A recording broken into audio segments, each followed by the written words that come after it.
Bonjour et bienvenue à tous. Dans cette séance, je vais aborder avec vous les sujets suivants. Je vais commencer par vous donner un modèle, c'est-à-dire un schéma général pour discuter le reste de la division euclidienne des entiers de la forme a à la puissance n par un entier non nul d. Puis, on fera la correction de l'exercice déjà proposé dans la préséance 1, suivi de la correction de l'exercice 58, page 160 du manuel scolaire. Et enfin, je vous proposerai des exercices qui serviront de support pour la prochaine étape de notre révision. On commence donc par le modèle suivi par des exemples. Alors là, je vais vous donner un modèle général pour déterminer le reste de la division euclidienne de a à la puissance n par un entier naturel non nul d. Ça, quel que soit a et quel que soit d. Alors, suivez attentivement s'il vous plaît. La première des choses à faire, c'est de commencer par calculer les puissances successives de a, à commencer par 1, c'est-à-dire calculer a à la puissance 1, a à la puissance 2, a à la puissance 3, ainsi de suite, jusqu'à arriver à l'un des trois cas que je vais vous citer. Le premier cas est le suivant. Vous êtes en train de calculer a à la puissance 1, à la puissance 2, à la puissance 3, et à un certain rang, vous vous trouvez qu'il existe un cas tel que a à la puissance k est congru avec 0. Modulo d. Là, vous vous arrêtez. C'est la première situation. La deuxième situation possible, votre calcul ne vous mène pas à 0. Vous mène à trouver que a à la puissance k est congru avec 1 modulo d. Là aussi, vous vous arrêtez. Troisième situation possible, votre calcul ne vous mène ni à 0 ni à 1. Mais vous allez constater que vous êtes en train de tourner en rond. Bien sûr, à partir d'un certain rang. C'est-à-dire, vous arrivez à trouver 2, puis 4, puis 10. 2, 4, 10. 2, 4, 10. Là, vous êtes en train de tourner en rond. C'est la situation 3, je la note. Donc, AK n'est pas congru avec 0 et AK n'est pas congru avec 1 modulo D. Donc, je note ici périodicité, ou bien vous tournez en rond. Périodicité. Voilà les trois situations possibles. Il n'y a pas d'autres situations. Alors, comment répondre dans chacune? Prenons le premier cas. Alors, d'abord, je les note. Ça, c'est le premier cas, ou la première situation. Deuxième situation, troisième situation. S'agissant de première situation, je vous donne un exemple. Si, par exemple, en calculant a à la puissance 1, à la puissance 2, à la puissance 3, vous arrivez à la puissance 4 et vous trouvez que c'est congru avec 0 modulo d. Alors, si vous voulez calculer à la puissance 5, vous devez multiplier ici par a et ici par a. Vous aurez a à la puissance 5 est congru avec 0 aussi. Pour calculer à quoi congru a à la puissance 6, vous multipliez par a. Les deux membres, vous trouvez que a à la puissance 6 est congru avec 0. Comme ça, vous allez constater que quel que soit n supérieur à 4, vous avez, quel que soit n supérieur à 4, a à la puissance n toujours congru avec 0 modulo d. C'est-à-dire la situation se stabilise. Là, vous dites si, la réponse est simple. Si R est supérieur ou égal à 4, non, c'est pas R. Si N est supérieur ou égal à 4, alors le reste est toujours égal à 0. Mais les autres cas, c'est-à-dire vous avez calculé a à la puissance 1, vous avez trouvé 2, à la puissance 2, vous avez trouvé 5, à la puissance 3, vous avez trouvé, je ne sais pas, 8. Alors, il y a une réponse individuelle. Alors, pour ça, vous avez R égale à 2. Là, vous avez R égale à 5. Là, vous avez R égale à 8. Et voilà, votre réponse est donnée. J'efface pour passer à la deuxième situation. Mais avant, je dois noter ici, qu'est-ce que vous écrivez dans ce cas-là? Vous constatez que quel que soit n supérieur ou égal à k, nous avons A, ça vous le notez, est congru avec 0 modulo d. Dans ce cas-là, vous avez R égale à 0. Les autres, comme j'avais dit, vous les traitez cas par cas. Là, j'ai un problème avec la notation il y a le K et il y a K avec CAS. Alors, je ne sais pas comment les traiter. Pour la deuxième situation, elle est familière pour vous, parce que c'est le cas le plus fréquent. Alors, supposons que vous trouvez à un certain rang que a à la puissance 3 est congru avec 1 modulo t. Là, vous distinguez 3k, c'est-à-dire n égale à 3k, n égale à 3k plus 1, et n égale à 3k plus 2. Voilà. Là, le reste est égal à 1. L'autre, vous le cherchez. Dans le troisième cas, vous le cherchez aussi. Là aussi, vous êtes en train de tourner en rond. Alors, puisque dans le troisième cas aussi on tourne en rond, on va s'inspirer du deuxième. On va faire la même chose.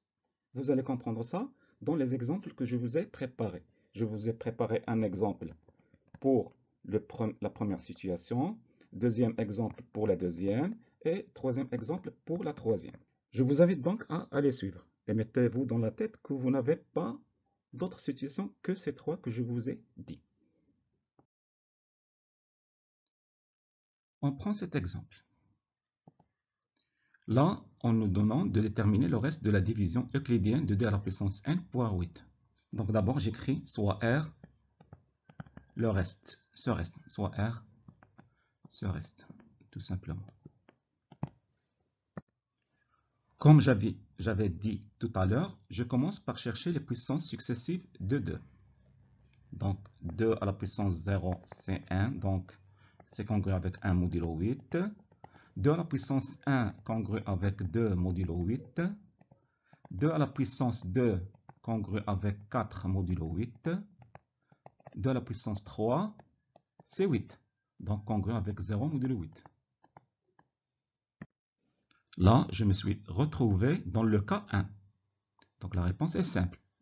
J'écris automatiquement, quel que soit n supérieur ou égal à 3, nous avons 2 à la puissance n est congru avec 0 modulo 8.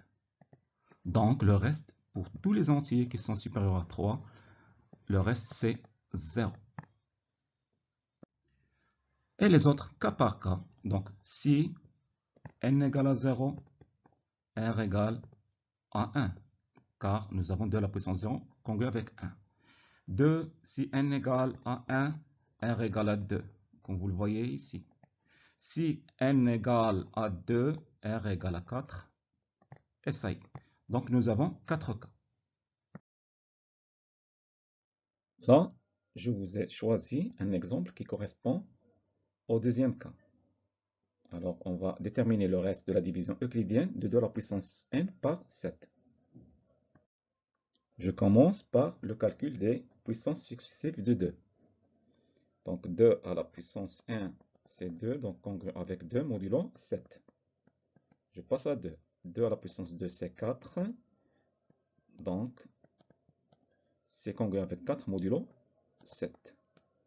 En passant à 3, je trouve 8, qui est 7 plus 1.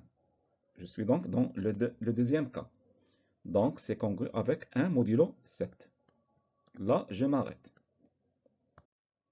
Car si je continue, en calculant 2 à la puissance 4, je retrouve qu'il est congru avec 2. 2 à la puissance 5, je retrouverai 4. 2 à la puissance 6, je retrouverai 1. Et voilà. Nous trouvons que nous avons une période de 3. C'est pour cela qu'on traite 3 cas. Les cas que nous avons sont les suivants. Si n égale à 3k, si n égale à 3k plus 1, si n égale à 3k plus 2. Cet exemple déjà fait. Et vous connaissez ce que vous devez faire. Alors, je vais faire seulement la première, répondre ici, la première ligne. Donc, si n égale à 3k, nous avons 2 en utilisant cela. 2 à la puissance 3k, c'est-à-dire 2 à la puissance n, est congru avec 1, modulo 7. Donc, 2 à la puissance n est congru avec 1, modulo 7, d'où le reste, r est égal à 1. Voilà le résultat final. Nous avons r égale à 1 lorsque n égale à 3k, r égale à 2 lorsque n est égal à 3k plus 1 et r égale à 4 lorsque n égale à 3k plus 2. Voilà maintenant un troisième cas que vous pouvez rencontrer. Vous n'allez ni trouver 0 ni 1. Vous allez commencer à tourner en rond. Je commence la procédure, c'est-à-dire les calculs des puissances de 4. Nous avons 4 à la puissance 0, c'est 1, donc ça c'est un cas particulier. 4 à la puissance 1, c'est congru avec 4, modulo 10. 4 au carré, regardez, là, nous avons sauté 10 et nous avons sauté 11. Donc c'est 16. Le reste, c'est 6. Donc congru avec 6, modulo 10. Lorsque je passe à la puissance 3, 4 à la puissance 3, je multiplie ici par 4 et ici par 4. 4 fois 6, ça fait 24. Donc, congru avec 4. Modulo 10. Je continue. 4 à la puissance 4, c'est congru avec, multiplions ici par 4, ici par 4. J'obtiens là 16.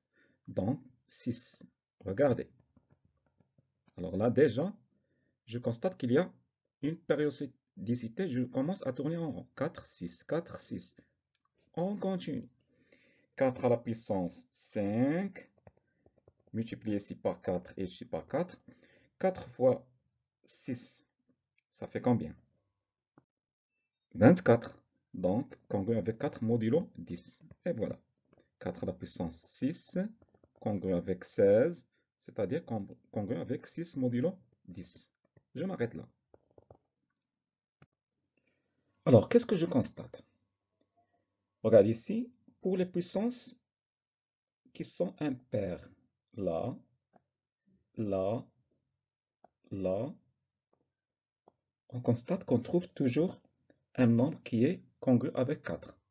Les autres, ils sont tous, c'est-à-dire le cas où n pair, nous avons 6, congru avec 6. Donc on peut faire une conjecture. La conjecture est la suivante. On a, quel que soit, ou bien si n égale à 2k, c'est-à-dire pair, alors 4 à la puissance n, ou bien 2k, est congru avec 6 modulo 10. Donc le reste est 6. Si n égale à 2k plus 1, c'est-à-dire un pair, k à la puissance 2k plus 1, c'est-à-dire 4 à la puissance n, est congru avec 4 modulo 10. Et le reste est égal à 4. Mais attention, ceci, ce n'est qu'une conjecture. C'est quoi d'abord une conjecture? Une conjecture, c'est une hypothèse émise, mais pas encore démontrée. Donc, vous devez démontrer cela. Si vous mettez ça comme ça, c'est inacceptable. N'ayez pas peur. Alors, vous pouvez me dire, là, c'est peut-être facile, mais si j'ai une période plus grande, c'est-à-dire plusieurs cas à traiter, donc je vais faire la démonstration pour chaque cas. Non. On va démontrer qu'un seul cas. Les autres vont être déduits de la première. On peut démontrer de différentes manières. Maintenant, je choisis de démontrer ce résultat-là par récurrence. Donc, montrons par récurrence, il vaut mieux dire par récurrence montrons que la récurrence va se faire sur K. Quel que soit K appartient à n étoile, parce que le K 0, c'est à part. K à la puissance 0, ça va donner 1. 4 à la puissance de K est congru avec 6 modulo 10. Je vous laisse démontrer ça, c'est facile. Pour k égale à 0, nous avons, c'est pas 0, k égale à 1, nous avons 4 carrés, qui est 16, donc ça va donner 6. Vous supposez le résultat vrai pour un certain k, et vous démontrez pour k plus 1, vous allez y arriver avec une très grande facilité, pas de problème. Donc ici, j'écris à démontrer. Alors, lorsque vous finissez la démonstration, vous passez pour démontrer l'autre. Vous avez déjà ce résultat-là. Alors, vous dites, on a 2 à la puissance k congru avec 6. Cela implique, vous multipliez ici par 4 et ici par 4. Vous allez retrouver 4 de k plus 1, congru 4 fois 6, combien? 24. Donc, ça donne 4 modulo 10. Et c'est fini. Alors là, j'ai traité avec vous tous les cas possibles que vous pouvez rencontrer. J'espère que vous avez bien compris à travers ces 3 exemples. Il me reste juste une petite remarque à vous faire, à vous donner parce que je l'ai oublié dans le deuxième exemple. Lorsqu'on cherchait les restes de 2 à la puissance n par 7. Là, on avait trouvé que 2 à la puissance 3 est congru avec 1 modulo 7. Okay? Après avoir calculé 2 à la puissance 1 et 2 à la puissance 2. On peut aussi utiliser le théorème de Fermat, puisque 7 est premier, 7 ne divise pas 2. Mais là, vous allez avoir 2 à la puissance 6 congru avec 1, modulo 7. Avec ça, vous allez traiter 6 cas. C'est pour cela que je vous avais dit, cherchez parmi les diviseurs de 6 le cas pour lequel 2 à la puissance k est congru avec 1. Alors, vous allez trouver que c'est 3. Franchement, faites comme vous voulez. Mais le théorème de Fermat, vraiment, n'est utile que dans les cas où le nombre est grand. Pour les nombres petits, la recherche, à mon avis, c'est plus efficace. Donc, faites comme vous voulez. L'essentiel est de trouver le plus petit nombre tel que 2 à la puissance ce petit nombre est congru avec 1. J'attire votre attention que la correction de l'exercice 2 a été donnée dans l'exemple 3 que vous venez de suivre. Maintenant, je vous présente la correction de l'exercice 1 dans lequel on vous demande de déterminer le chiffre des unités du nombre 4512 à la puissance 26584. Suivez bien pour savoir comment on doit procéder. Alors, avant de répondre à cette question, il faut savoir une chose. D'abord, je note ce nombre-là, A. Celui-là, c'est grand A. La chose à connaître, c'est que le chiffre des unités d'un nombre est le reste de la division euclidienne de ce nombre par 10. Eh oui. Exemple. Prenons 33.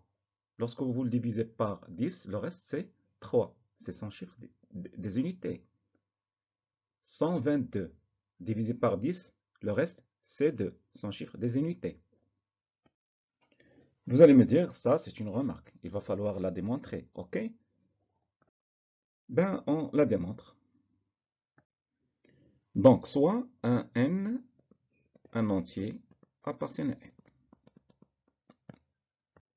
Ou bien je note ce nombre-là, petit a, pour éviter les confusions. Alors, cet a peut s'exprimer dans la base 10 de la manière suivante. A est égal Rn, Rn-1, R1, R0, comme ça. Vous avez déjà vu ça dans la base 10. Que l'on peut exprimer autrement, comme ça, est égal à Rn 10 à la puissance n plus Rn-1 10 à la puissance n-1, ainsi de suite jusqu'à 10 à la puissance, ou bien R1 d'abord, 10 à la puissance 1 plus R0. On va chercher à quoi il est congru modulo 10. On a A est congru à tout ce nombre-là, modulo 10. Rn, 10 à la puissance n plus Rn-1, 10 à la puissance n-1, plus R1, 10 à la puissance 1 plus R0. Modulo 10. Alors, vous pouvez constater facilement que ce terme-là est congru avec 0, le suivant aussi, tous ces termes-là sont congrus avec 0. Donc, nous avons A est congru avec R0 modulo 10. Et c'est quoi ce R0-là?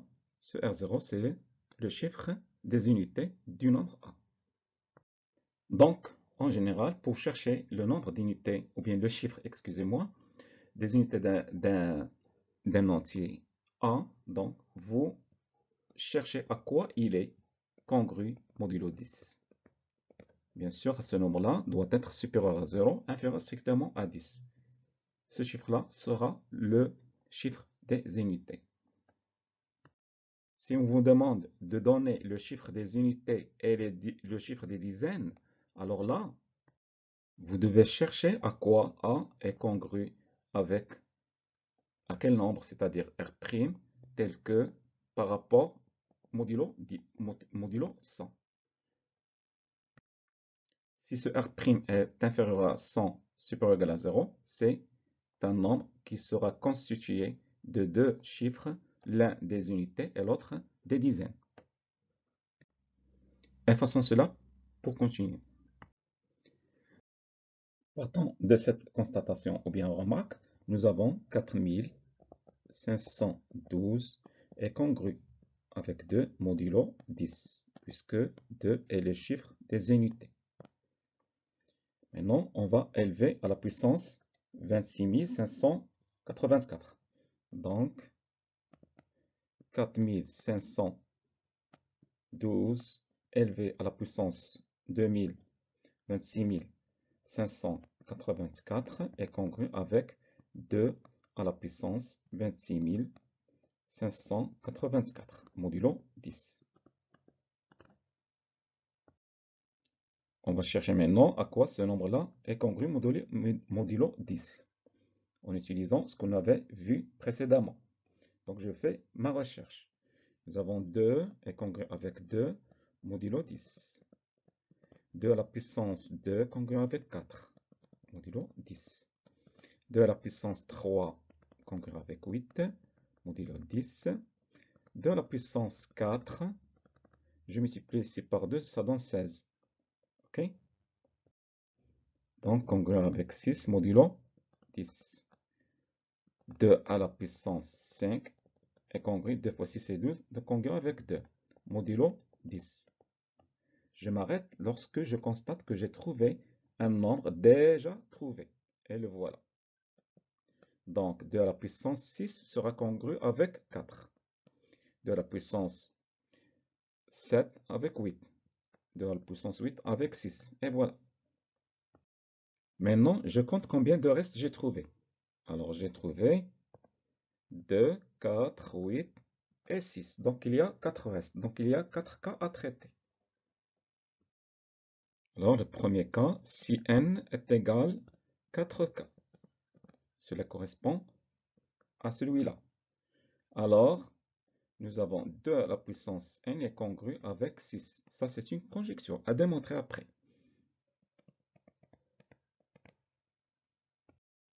Puis, déduire les suivantes. Les suivantes, les voilà.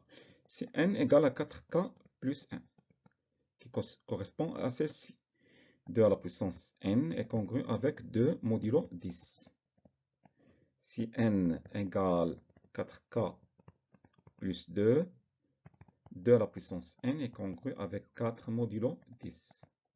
Si n est égal à 4k plus 3, 2 à la puissance n est congru avec 8 modulo 10.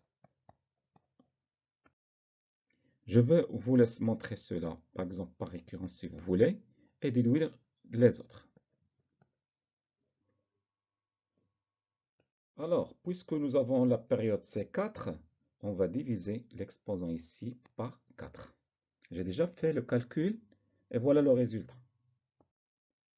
J'ai trouvé que 26 548 est égal à 4 fois 6637. Donc, il est divisible par 4.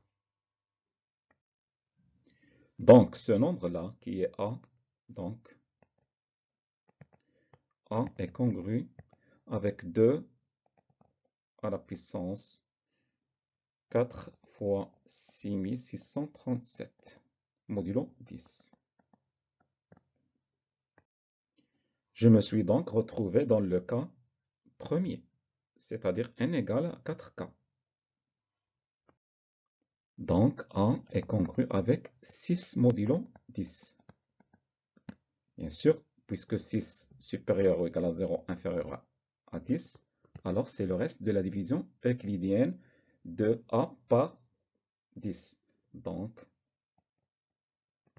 6 est le chiffre des unités de A. Donc, ce n'est pas la peine de calculer ce nombre. Même la calculatrice trouvera de la peine pour trouver ce nombre-là et vous donner le chiffre des unités. Mais une chose dont vous devez être certain, c'est que 6, c'est le chiffre des unités de ce nombre-là, puisque mathématiquement parlant, on l'a démontré. Voilà donc pour cet exercice. On passe maintenant à la correction de l'exercice 58, page 160.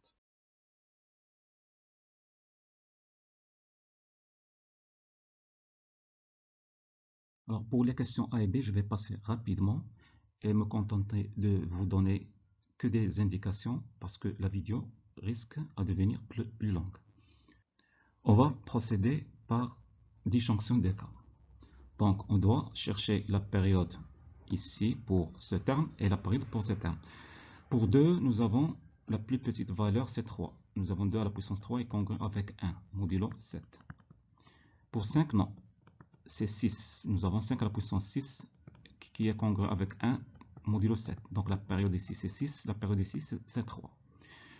D'où la période commune, ça sera 6.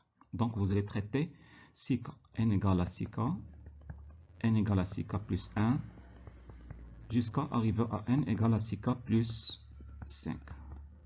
Vous cherchez le reste pour chaque valeur, R2, R5, et vous éliminez toutes les valeurs de n pour lesquelles R est différent de 0. D'accord? Ici, on commence d'abord par exprimer cela autrement. Les bases doivent être inférieures, leurs valeurs doivent être inférieures à 7, supérieures ou égales à 0. Donc, on va chercher le reste de 100, de 102 et de 103 par la division euclidienne par 7. Alors, 100, nous avons 100 est congru avec 2. Donc, si j'ai notre CCE, alors nous aurons E équivalente à 2 plus 102 est congru avec 4. Donc, 4 à la puissance n plus 5 à la puissance n, congru avec 0, modulo 7. Donc, de la même manière, là, la période t égale à 6. Donc, traitez cette 6K. Et faites comme la première question. D'accord? Là, dans les questions C et T, ça devient plus intéressant, puisqu'il y a une combinaison entre A à la puissance n et une expression linéaire. S'agissant de la première, on peut faire disjonction des cas, mais on peut faire une autre méthode. Je vais vous la proposer. Alors, remarquez ici, si vous remarquez, nous avons 8 et 5 sont des nombres premiers entre eux. C'est évident. Cela implique que 8 est premier avec 5 à la puissance n. Ça, c'est un théorème que vous avez en cours.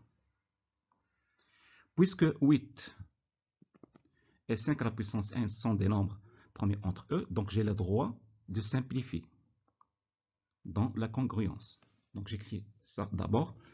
Donc 2n plus 3 fois 5 à la puissance n congru avec 0, vous dites 8.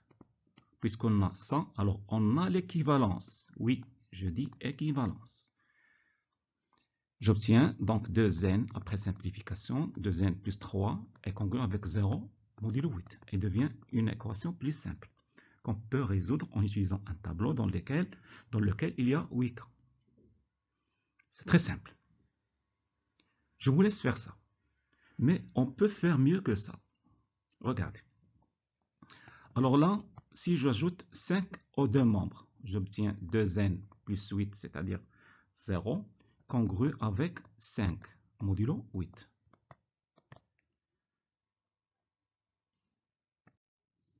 Donc cela veut dire que 8 divise la différence entre 2n moins 5. 8, c'est un nombre pair.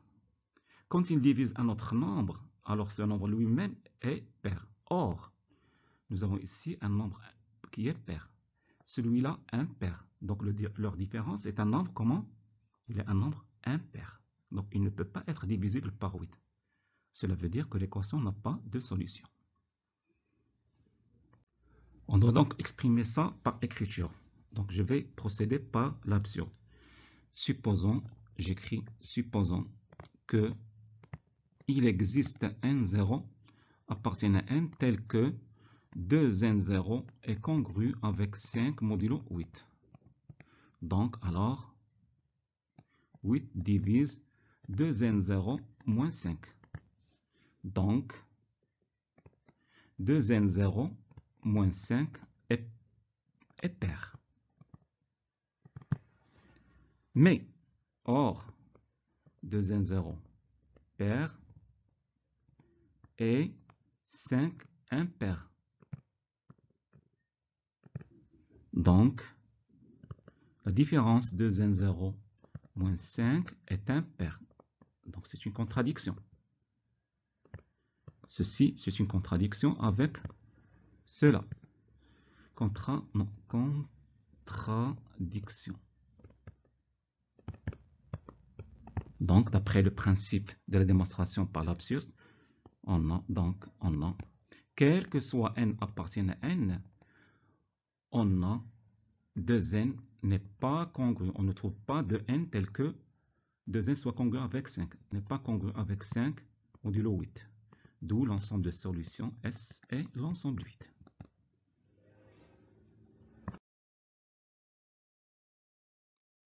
Alors là, on va faire rapidement. Pour la question D, on va procéder par disjonction des cas. Donc, on cherche la période commune à tous les termes. S'agissant du premier, la période c'est 2, parce que la plus petite valeur c'est 2 qui donne congru avec 1 modulo 8. Mais ici, on cherche par quel terme on va multiplier cela pour obtenir 0. Alors, le plus petit c'est 4. Donc, la période ici est 4. Là, c'est 2, là, c'est 4. Donc, la période commune, c'est t égale à 4. Donc, on va procéder par 4 cas. Ou bien, on va faire une division équivalente de n par 4. Ça revient au même. Alors, je vais opter pour celle-ci. On a, quel que soit n appartient à n, il existe un couple unique QR appartient à n carré, tel que n est égal à 4q plus r, avec r un entier qui est supérieur ou égal à 0, strictement inférieur à 4. Donc, bon, j'appelle cette congruence E. Alors, on a E est équivalente à, je remplace n par 4q plus r. 5 4q plus r, plus 2 entre parenthèses 4q plus r, plus 3 congru avec 0 modulo 8.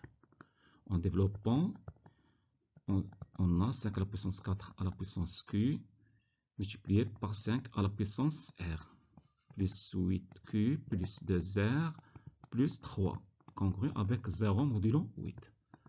Puisque 5 carré est congru avec 1, alors 5 à la puissance 4, lui aussi, est congru avec 1. Ici, j'ai 1. Donc, j'obtiens 5 à la puissance r, plus ça, c'est congru avec 0, plus 2r, plus 3. Congru avec 0 modulo 8. Cela pour tout entier n. On va donc vérifier pour toutes les valeurs de r. Alors, pour r égale à 0, on remplace donc 5 à la puissance r plus 2r plus 3 est congru. Cela donne 1, congru, excuse-moi. Ça c'est 1, ça c'est 0 plus 3. Donc il est congru avec 4 modulo 8. Pour r égale à 1, cela est congru avec 5 à la puissance 1, c'est 5. Plus 2, plus 3. 2 plus 5 plus 3, c'est 8. Donc cela est congru avec 2 modulo 8. Pour R égale à 3. 5 carré, c'est 25, donc congru avec 1. 2 fois 3, c'est 6. Alors là, excusez-moi, R égale à 2. Donc 5 carré, c'est 1. Donc 2 fois 2, c'est 4. Plus 3. La somme, ça donne 8. Donc c'est congru avec 0 modulo 8. Reste le cas, R égale à 3. Voilà, on fait le calcul. 5 à la puissance 3, donc 5 carré congru avec 1, donc cela donne 5. Plus 2 fois 3, c'est 6. Plus 3. La somme donne, donc 5 plus 3, c'est 8, donc ça donne 6, modulo 8. Donc on obtient 0 que dans le cas où R égale à 2. Donc S est l'ensemble des entiers qui s'écrivent de la manière suivante. N égale quoi? 4. Q plus le reste, j'ai dit, le reste c'est 2.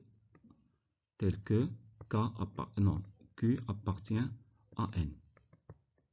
Voilà l'ensemble des solutions de cette équation. Dans la prochaine étape de notre révision, nous allons étudier les équations et les systèmes d'équations de la forme AX congru avec B et leur relation avec les équations différenziées. Voici les exercices qui serviront pour support. Notez-les chez vous et faites-les.